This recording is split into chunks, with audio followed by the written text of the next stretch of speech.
A question for which I'm absolutely asking for other people's input. And by the way, I'm becoming, by choice, more minimal concerning use of Facebook. I'm not getting. While I was convinced that has been hacking has been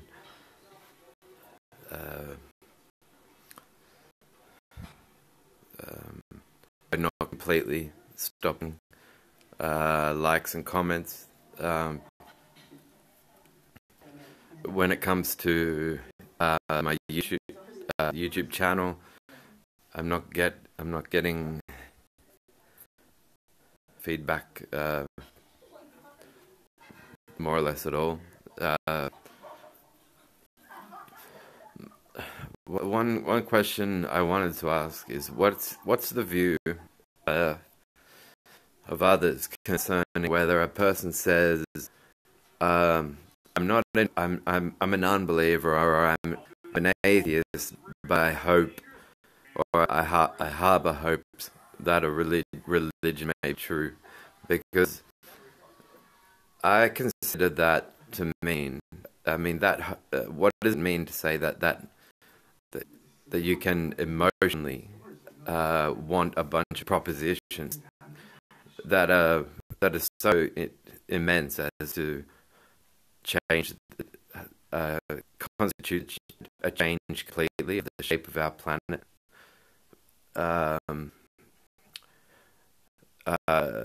What does it say? That it's only on an emotional level that you're not invested in positive beliefs. My experience is that personality type is liable to snapping, and to not being, while not being of and consoling, empathetic company, really.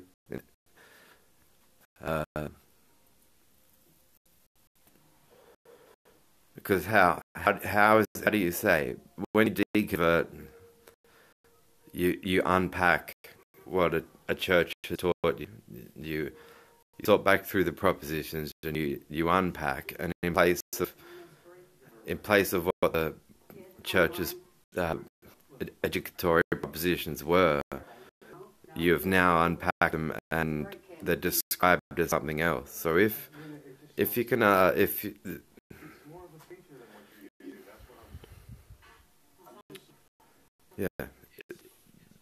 you've done that,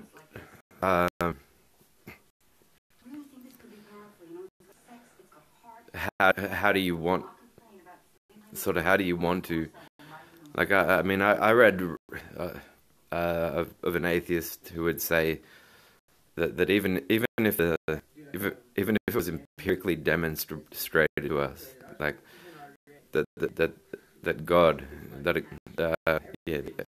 monotheistic God displayed his face by an appearance, a trans cloud appearance in the sky, that those who, contrary to those who would say that they are waiting to be led into the gates of heaven,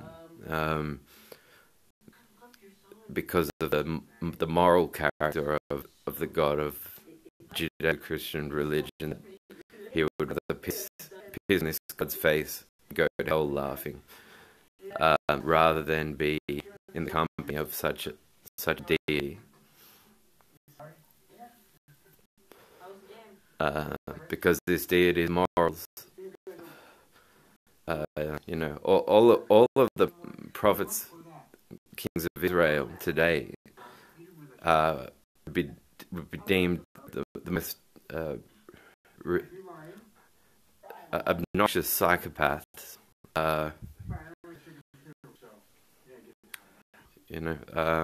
Joshua for slaughtering the Amalekites. All of these go and slay this community, and almost always with the byline saying that inspect the women for signs of loss of virginity and keep them alive for yourselves if their virginity is intact. Activities can. I know of stories of horse riding, of climbing over logs and hurdles that have been that can break the hymen. So, you know, if the Bronze Age check, what do you imagine the Bronze Age checking process was? So this would mean they would have put to death potentially not a great number of virgin women, girls anyway, and plus these sieges of all these entire communities and cultures are were a disgrace. Kill every man, woman, and child, but every woman who is not known to man, but by lying with him, keep alive for yourselves. So, spoils of war in the biblical texts, girls, women, the spoils of war. Can you imagine how traumatic that would be? While knowing and perhaps even watching her own family get killed around her, she's there to go off and be a spoil of war to the raped by those that murdered her family.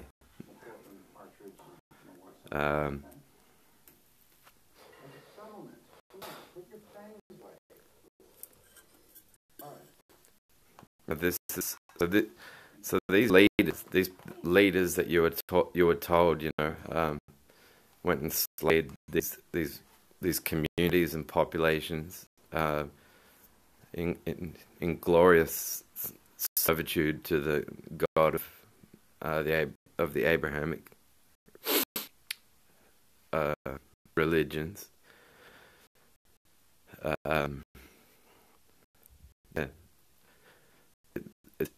Human sacrifice, pro-human sacrifice all the way. It's just what you get when you look at the Jesus story is that you get there's the point of why so much attention in writing over one person. That extends to the Apocrypha as well as the canonical Gospels. And that saying something about his case in particular.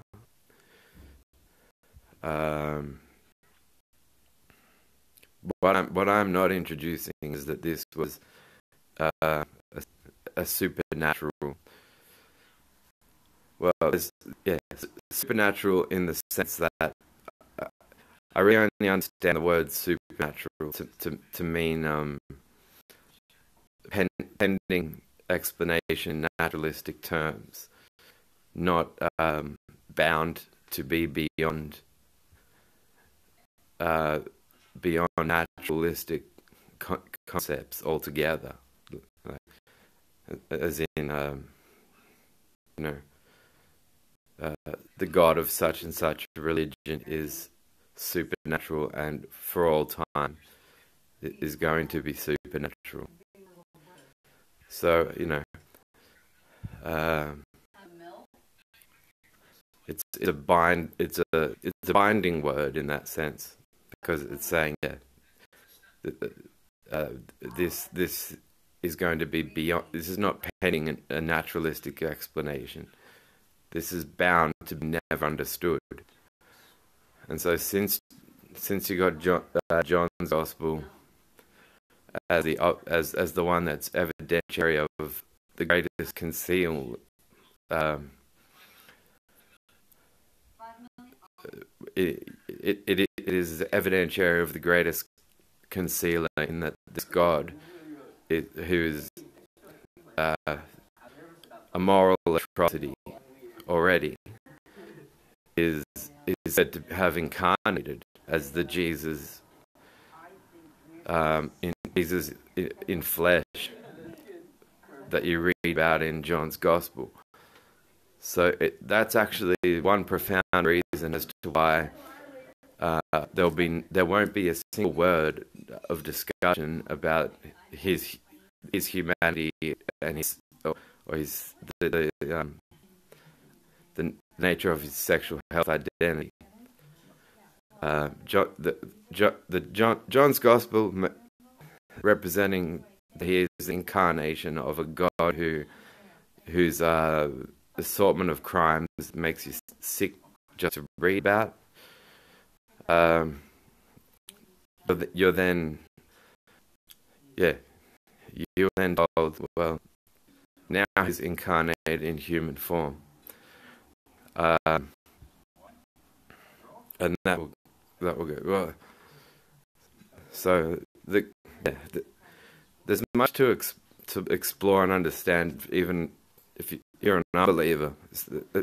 I would say, even especially if you're an unbeliever, in looking at this curve from Mark's Gospel to what is said about Mark's Gospel through to Matthew and Luke's, is that chunks of the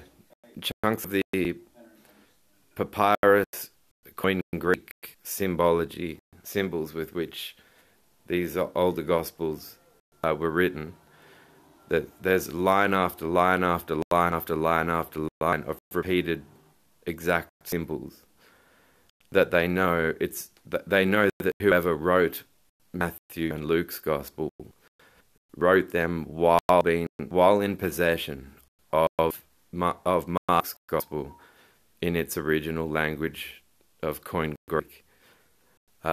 Because you don't it is no way plausible. You never get a journalistic lineup of people writing paragraph after paragraph in exact the same coined Greek alphabet symbology. You don't get that their opinions would occur to them.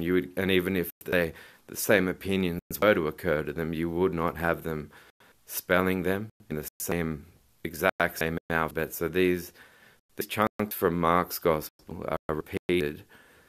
But what I suspect is already been demonstrated to you in the principle of leaving the Apocrypha out, is that translationary. They're being selective about the interpretation of things, and that's relative to what an agenda that is going to be obviously commensurate with fundamentals of the principles of being Christian. Now,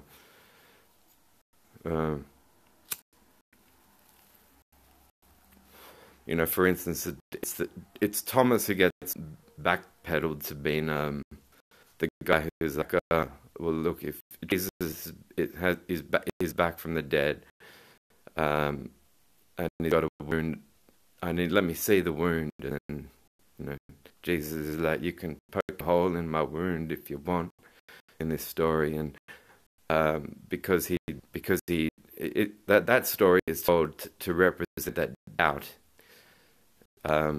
is commensurate with you being made a fool out of, and then the gospel in the Apocrypha of Thomas is left out of biblical mention altogether. So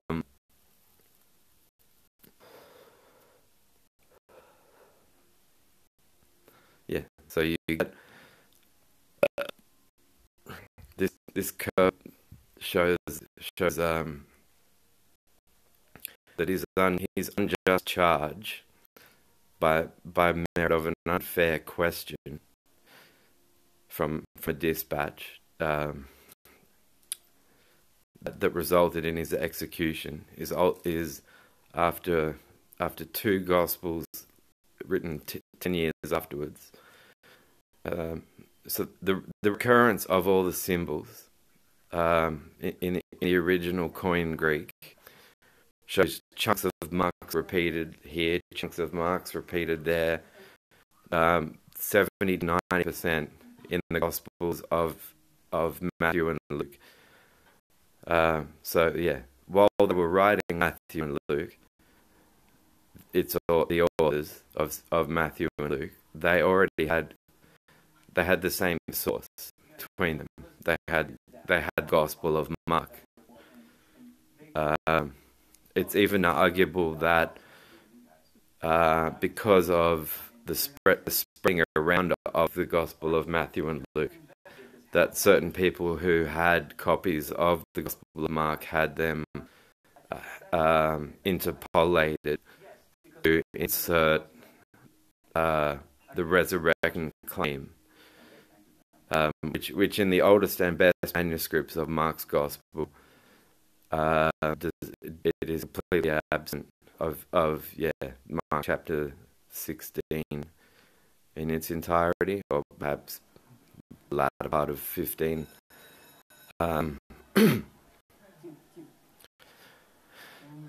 Now, so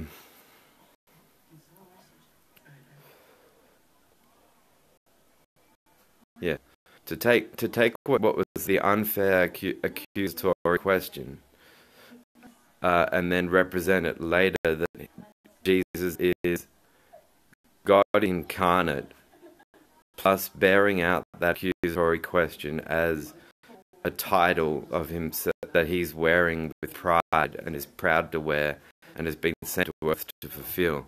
It shows you a lot. It shows you that God is an excuse.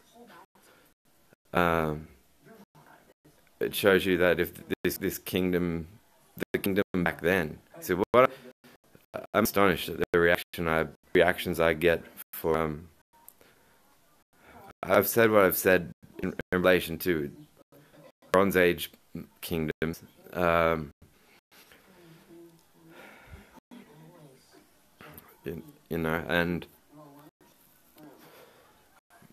yeah, you get no last words, no on the cross, anything. You get Jesus marched off and executed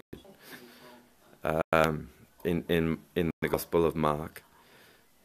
And since his response to "Are you the King of the Jews?" was, "Well, you said it," he was handled by an unfair question that should not have been of in any way legally binding, because again, no independent monarch was being run by Jesus or any of his fellow conquered Jews. So, and you've got select inbreeding practiced by these kingdoms, and you've got ideological implied necessary for the human race to ever have existed.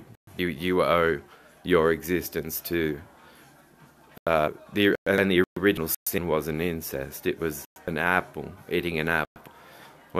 Once again, what these all, by the way, demonstrate that it's against taste somehow. Something about them is against their own taste, which is why I've suggested that there was a forced blood relation marriage by necessitated by the king of an ancient kingdom, and it deterred. They knew they were to know when they had sex. Essentially, they were to know, well, despite we have pure bloodlines, we're royalty, yet you know, that they weren't to enjoy their romantic privacy there, and so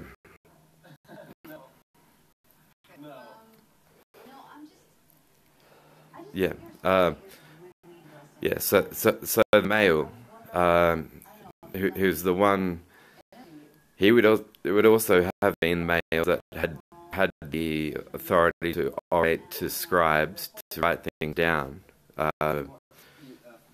It, now,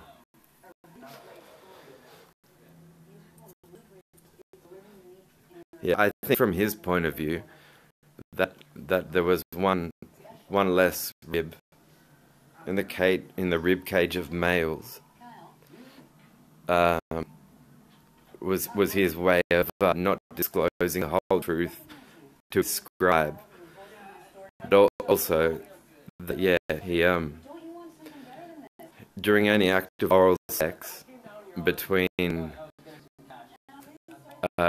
between a prince or a young male in an ancient kingdom in a forced marriage forced by a king,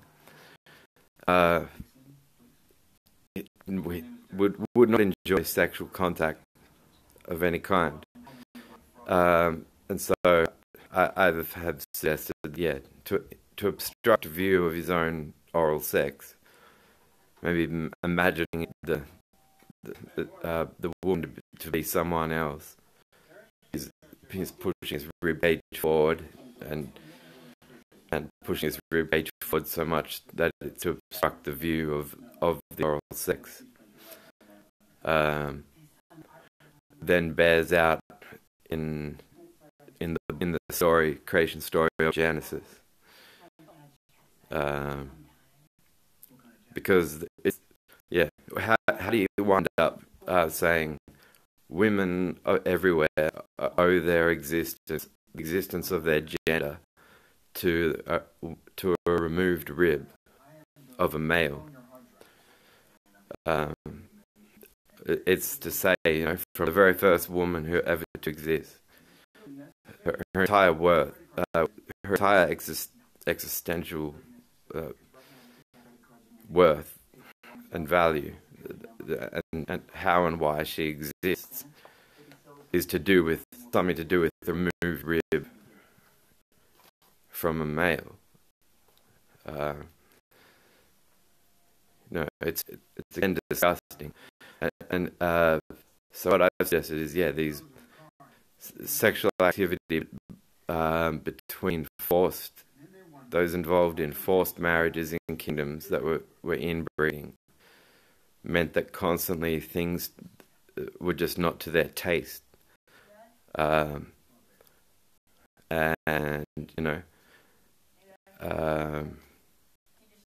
that also accounts for why. And if they were aware of the snake bites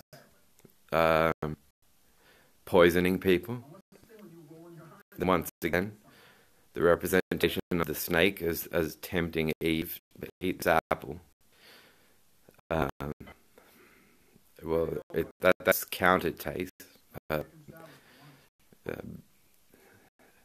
and that eating an apple was to be made punitive, but not inbreeding. Shows that they were coming to terms. I think 4,000 years ago, they were locked into a state of coming to terms of how and why in forced inbreeding was doing harm to them. It shows in a lot of things. So it shows in the apple bin, the eating of the apple meriting more punishment than the practicing of inbreeding for bloodline purity. Bloodline purity, by the way, 4,000 years ago, was nothing that could be measured. It was nothing that could be. There were no labs. Um, there were no tests. There were no pathology labs. There was no way for bloodline purity to mean anything but an ideology. And these are the people whose scholars end up coming up with claims like, oh, and the Messiah will be descended from such and such a house, and practically perfect in every way. It's yeah. So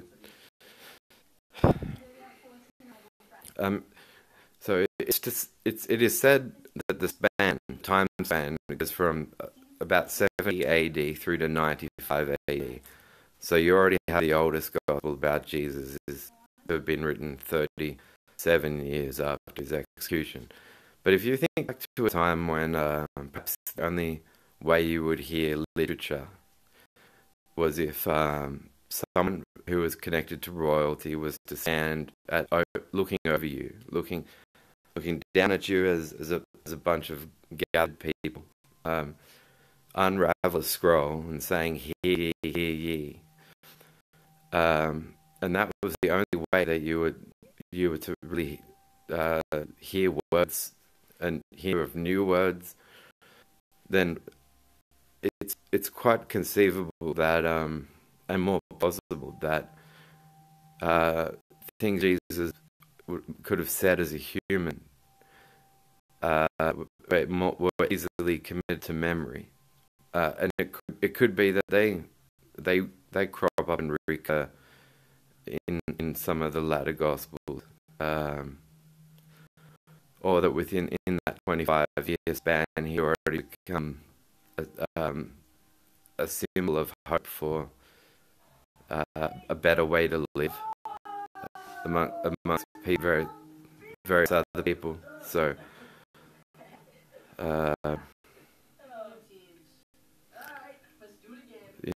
so wise things that were essentially credits to him,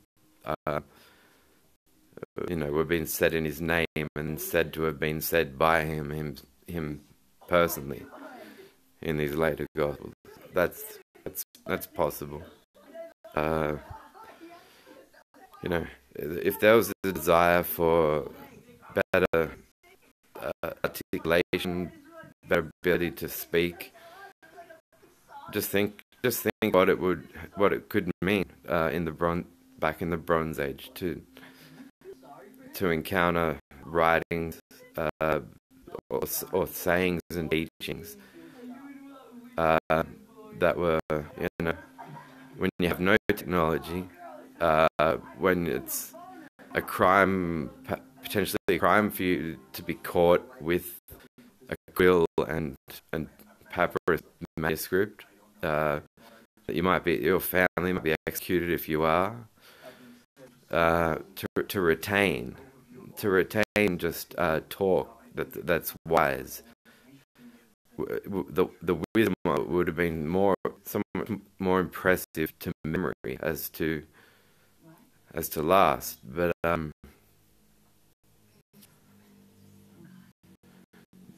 what I obviously do not believe in is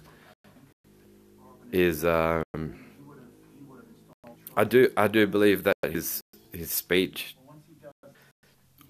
is infected progressively, but by those that wanted to ensure that he was there for the political overhaul, because you just don't have that type of a stance represented at all. For instance, in the original gospel, you have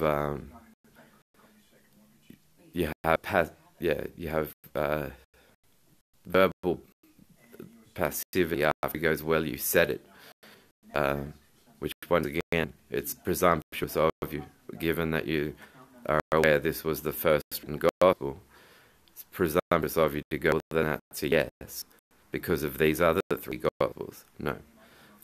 Uh, Remember that if the accusatory question, are you the king of the Jews, when all he's poetically spoken about like the Son of Man, much in a way that's, I think, comparable to Nietzsche's parable of Zarathustra. Uh, you know,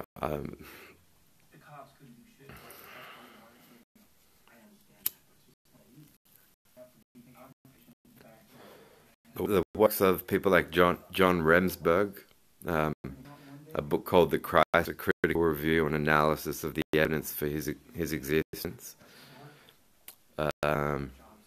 These show you that these miracle stories, Dionysus, the Greek god of wine, with a miraculous superpower to turn water into wine.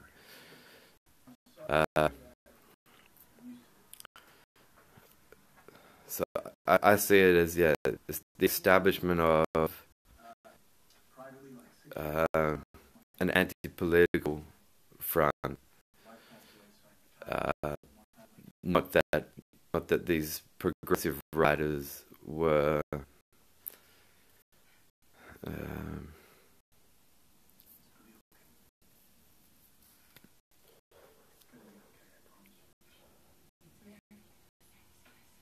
yeah, because you're left with him getting tortured after saying, "Well, you said it."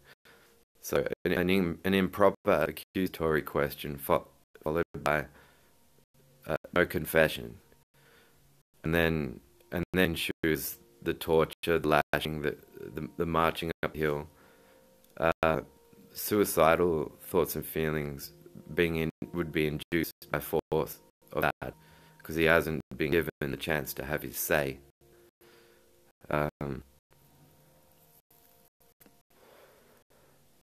So this is something that then, therefore, there's an interest in being concealed, not just concealed, but told to be something altogether different. And it shows that reversal with Jesus being not just the King of the Jews, but God incarnate, and therefore the supreme character over everybody. It's more than a reversal of an indecent gang up on him, as written in Mark. It's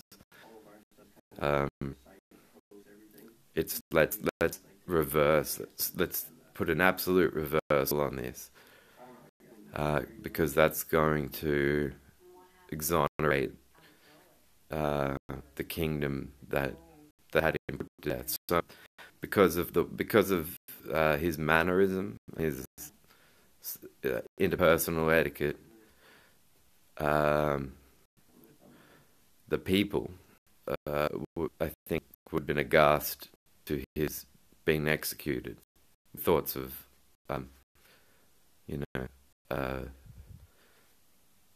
given how consoling and compassionate this person has been and wise, if he's been executed, why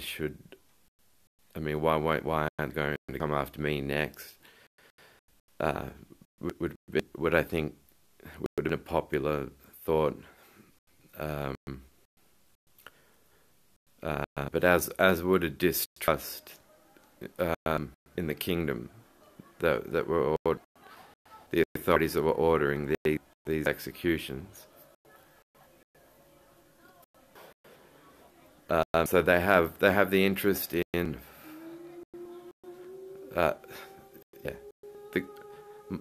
but by my queries into this, I think the influence of authorities on scribes to write particular things in the Gospels of Matthew, Luke, and John,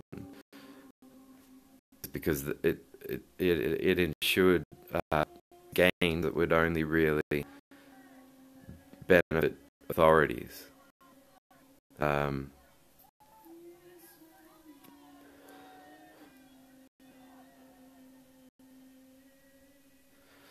Otherwise, a reversal that benefited, you know, his select or his fellow enslaved conquered people.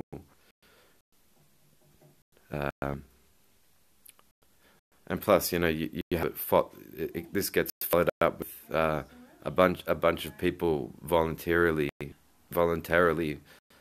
uh, choosing martyrdom, Justin Martyr, saying, you know, when we say that our teacher Jesus Christ was conceived without sexual union, performed miracles, was crucified and rose on the third day, we profess nothing different to you than that which you will find and that you already know regarding those whom you esteem sons of Jupiter, which is Zeus. So this story of a crucifixion amounting to a 3 day dead for 3 days and a resurrection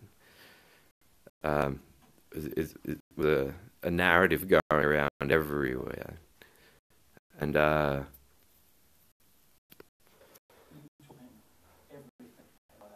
no, I'm suggesting back then literature was more than currency. It would have stimulated the memory. We take it for granted in the other direction because we've got reading on phones, we've got televisions, we've got all these outlets for speech.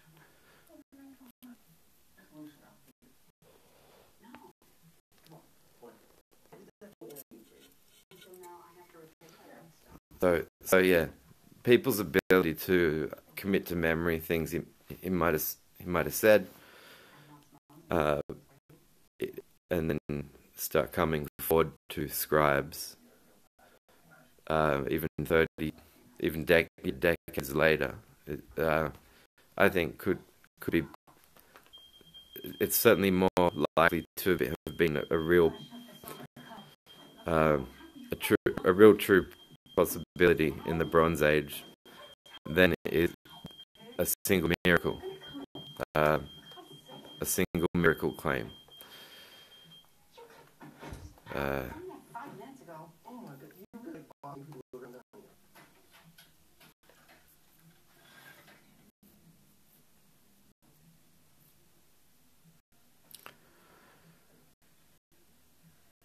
Yeah.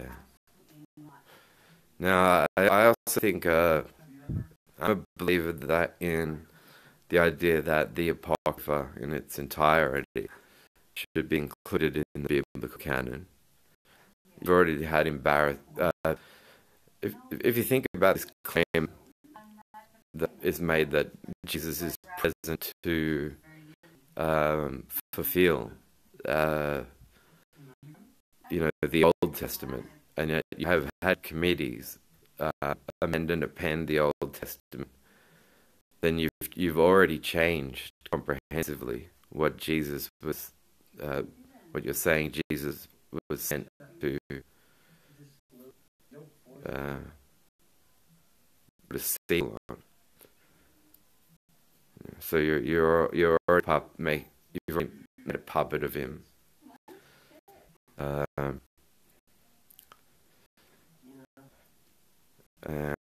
And yeah.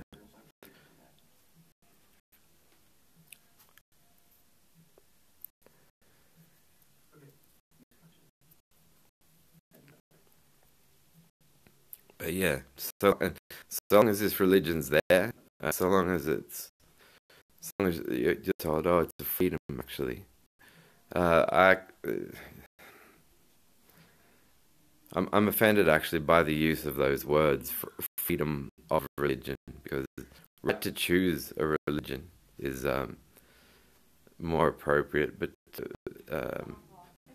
suggestion that to indulge in a religion or invest yourself in one is a freedom is also a misleading. Uh, um, I would say misleading on behalf of the federal government, because what's freeing or liberating about sacrificing virgins, about you know, the when angels visited the town of Sodom, the people's behavior there was so atrocious that when these angels appeared, there were plans for the people in the town of Sodom to rape the angels. So we're told that in this story, a wise gentleman gets up and he approaches the dispatched angels. Apparently, it was two of them. AFP. And the man offers up. He says, "I don't want this town to be the reputation of this town to become so horrid because there are wild criminals here that want to rape these you angels at our gates." So he goes and offers his daughters for the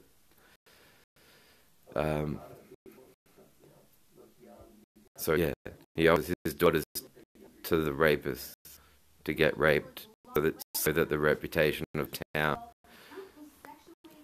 was not to come that of one who would be known for raping angels.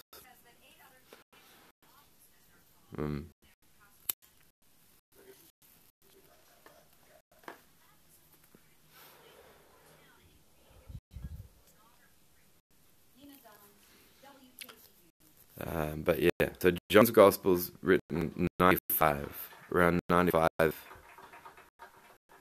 Common Era.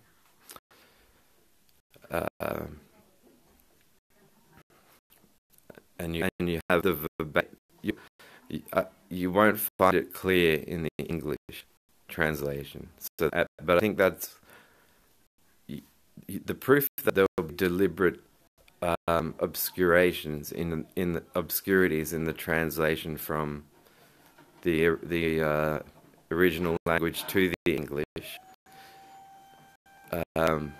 It's already proven by the withholding of any of other Gospels pertaining to Jesus, the Apocrypha, and their non-inclusion in the Bible.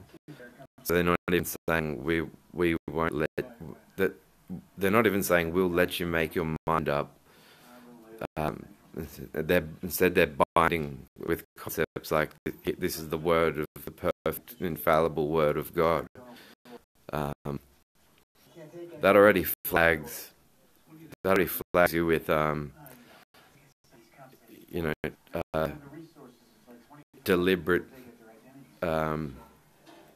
deliberate original language to English translation, translatory obscurities. And once again, it's said to be 70% and 90% repeated in Luke and John. What you need, an exhaustive concordance, or studying the works of speeches of Bishop Spong, particularly his why Christianity is dying, or why Christianity must grow or change or die. These are speeches where he talks about people who have spent their entire university degree time on studying the New Testament.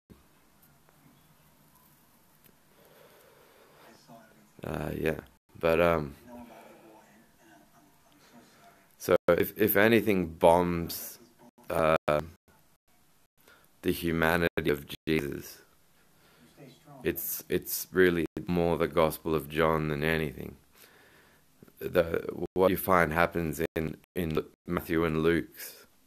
In the Gospel of Matthew, you find an uprising of people, a mass series of resurrections of Old Testament saints getting back up out of their graves. Um, you have a cry out. You have the forgive them, Father, for they know not what they do. I think that's Johannian.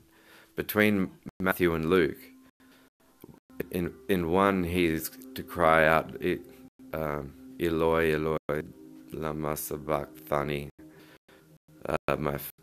my Father, why hast thou forsaken me?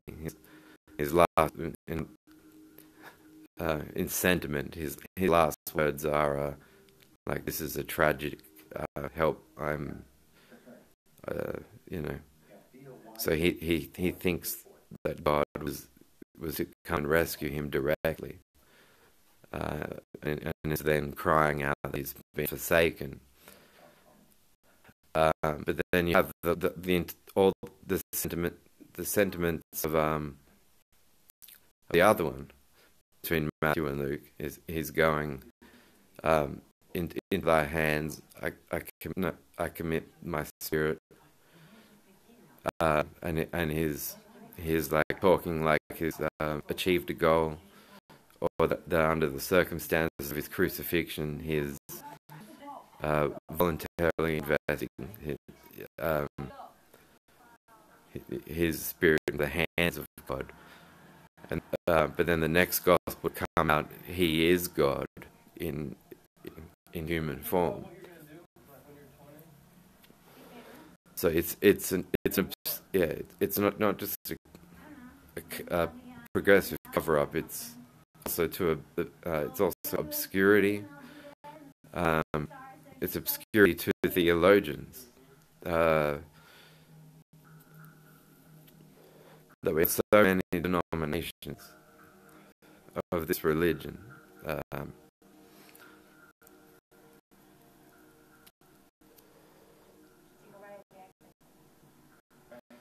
And yeah, I feel really sorry for anyone who is any individuals who send themselves to be bisexual, if they've been forced into things like religious schools.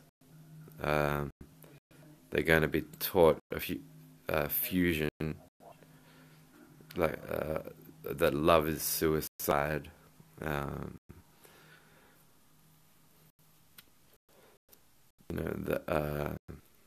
Take up your cross and follow the Lord.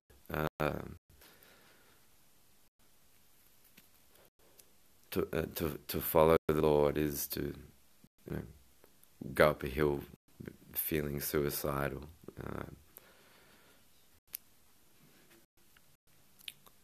Because if he didn't get it right in the Gospel of Mark to talk and speak of his case, if he didn't get the right to say to this guy, well, why did you come at me when you know I'm part of a conquered people? Saying, are you the king of the Jews? When you know we have no monarchy, when you know we're a conquered people, why be so demeaning?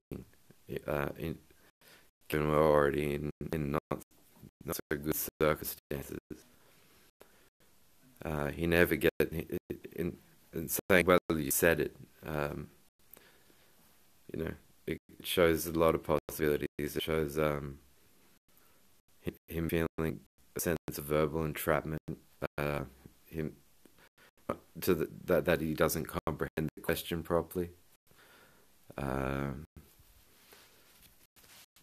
so if they're the last words prior to the execution in the original manuscript, it only could have been suicide that he was going through, because he was cut off of every other right in terms of his own thinking. So that's what they start out with.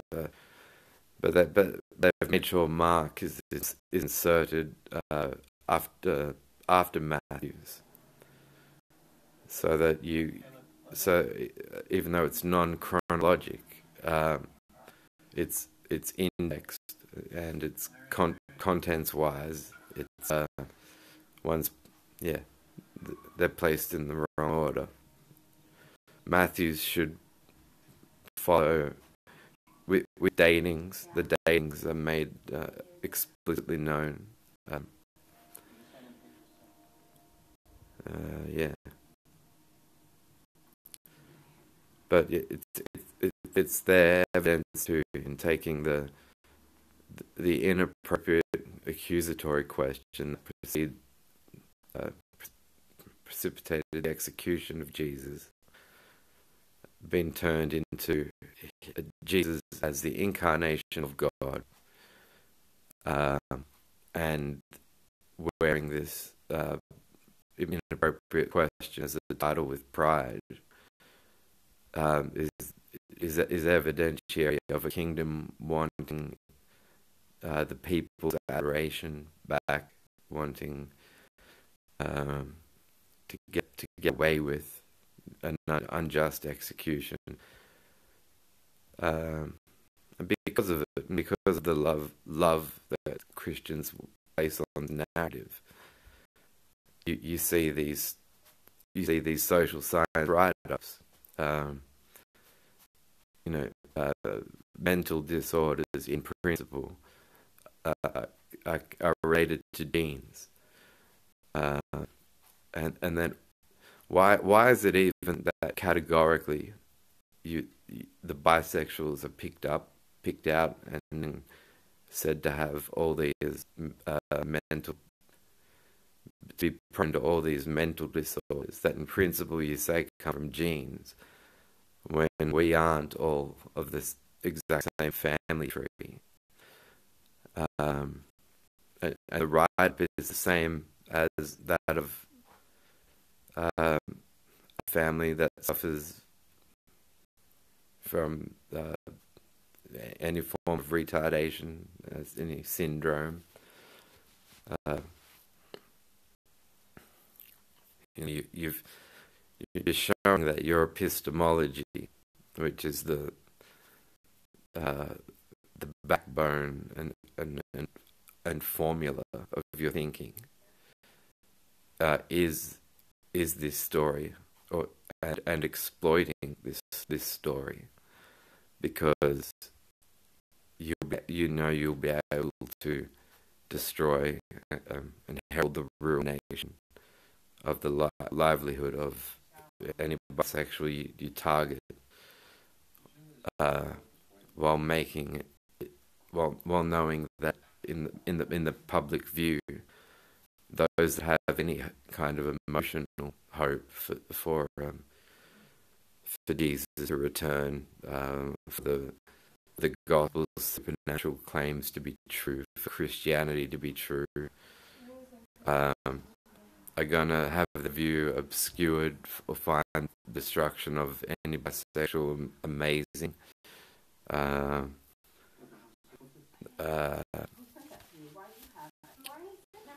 So yeah, it's an offense. The Bible to me its content is an absolute offense. It's multiple offenses. I do not follow it.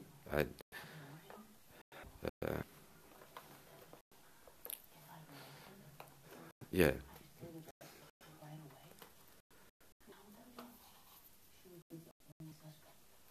It's just just like in the way that if it's a philanthropic Catholic Vatican could have a stack of cases of pedophilically affected youngsters, and then have all their cases buried and concealed. The targeted destruction of bisexuals is what all of these gospels amount to. So those who are Christians and who believe in them um, yeah, they're instantly drawn to um, they're instantly drawn to bisexuals by instinct. They're passive to harm imposed upon bisexuals by way of them equating it. It'll equate to the sense of human sacrifice. You look at what the scope, lyrically speaking, of Christian worship songs are all about, and they're all like Hillsong material. They're all about gratitude because of this human sacrifice. But what person abducts themselves? What person? Jesus didn't have a say and didn't have a choice in Mark's account. So he was targeted, and he was targeted by a hatred of, at least King Herod. It's written that King Herod had numerous queens.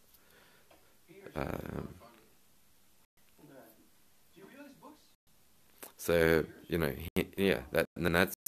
that's even complementary to Jesus having effeminate traits. The King Herod having multiple queens means he's pissing off his women, getting new ones, and then this phenomenology of all these Marys around Jesus. That they put to death an innocent man who had effeminate traits. That would correspond to misogyny in the king, Herod, his dismissal of his various wives and gathering new ones, his instinctive hatred of Jesus, the heart-to-heart opposite, the psychosexual opposite of an inbreeder in a position of authority who believes in inbreeding and trusts in it and thinks it's the only way to ensure bloodline purity.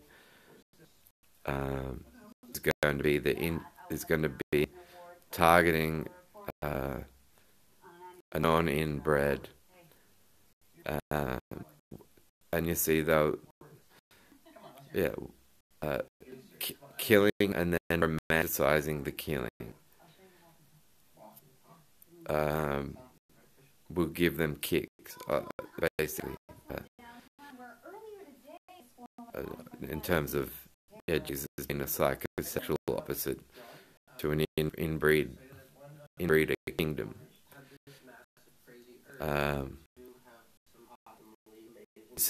Is more than suggestive of him as a non-inbred bisexual. So yeah, the bisexuals are that we don't exist is what Christianity does.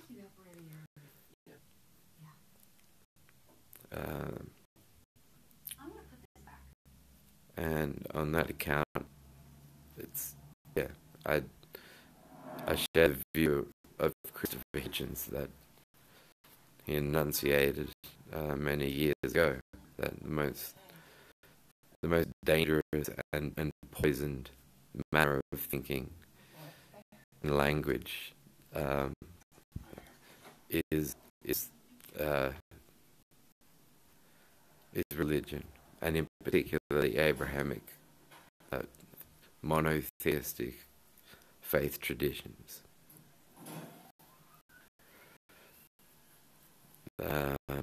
So and yeah, more on the topic of faith, belief or trust that doesn't question, ask for proof. these religionists have been taught, oh, please just take it on faith, take it on faith. Take what on faith? Oh, propositions inclusive of the assurance that your world is a plane, a, a flat surface plane of four corners, and that you can walk off the edge of it. When you decide I deviate from reason and I have faith in your regard, in respect to such and such a person, that's a deviation from reasoning that they have imparted to you. So you respect them for that. But to have faith in the Bible's content, say we're taking this all by faith.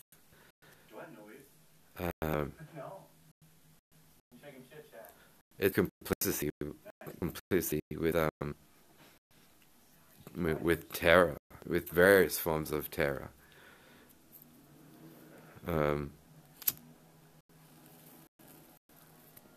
The critical speech out against faith as an epistemology too. I mean, faith is epistemologically bankrupt. You've immediately said there are no axioms behind the logistics of how I think and operate and my philosophy.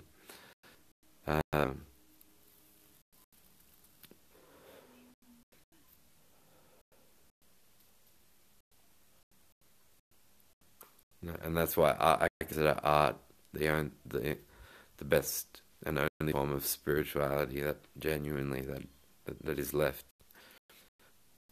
for us. But yeah, the criticisms against faith include statements like, well,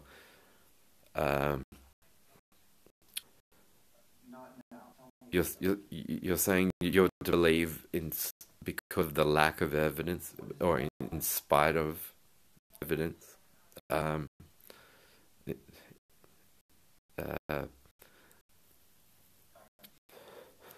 Is to tell you that it's a virtue. It's a virtue and a good thing for you to just believe without justification.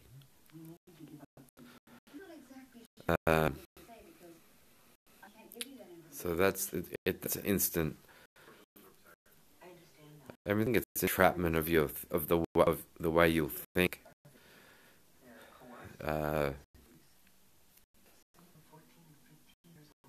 While making something horrific of your propensity to trust.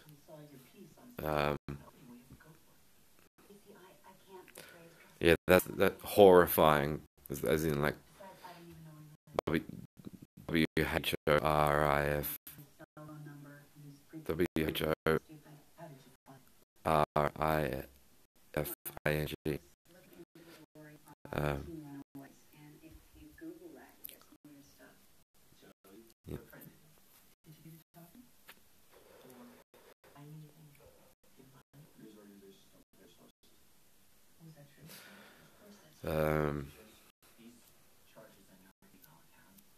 So I would encourage reading critical books, critical thinking, books that promote critical thinking, that introduce you to logic fallacies. If a bisexual individual is to be in, I would say, custody of a Catholic school, I feel very sorry for that individual's future.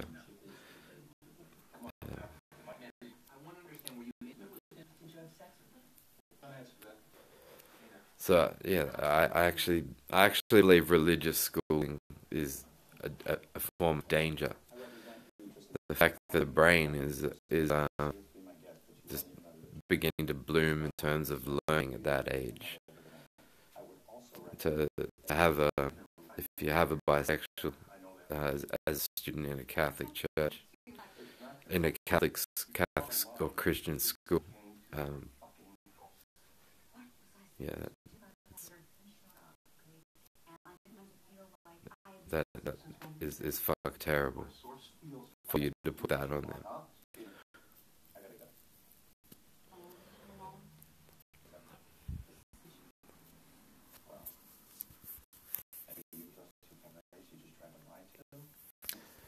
And yeah, the hopers, uh, the ones that go, well, I don't believe, but I just hope. I think they're more prone to emotionally snap because I don't think that being truly true to themselves, uh,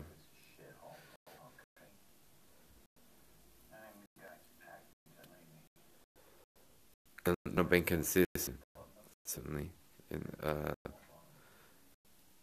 terms of their philosophy, and if it's just an emotional investment, they're trying to claim in, and then you go in what, and they go, oh, all these propositions here.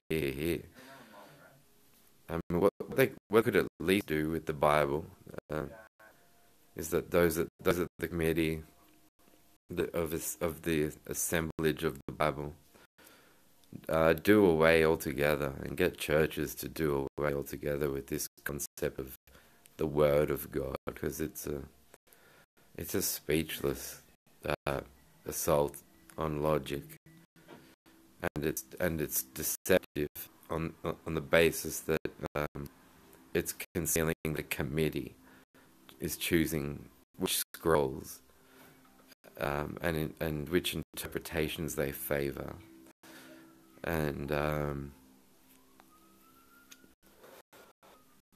know, are you saying you're in love with this committee? When you speak of something called the Word of God, no, I've no clue what you could fucking mean. You're talking about committee. Do you want to make out with them or something? What is it that you're on about?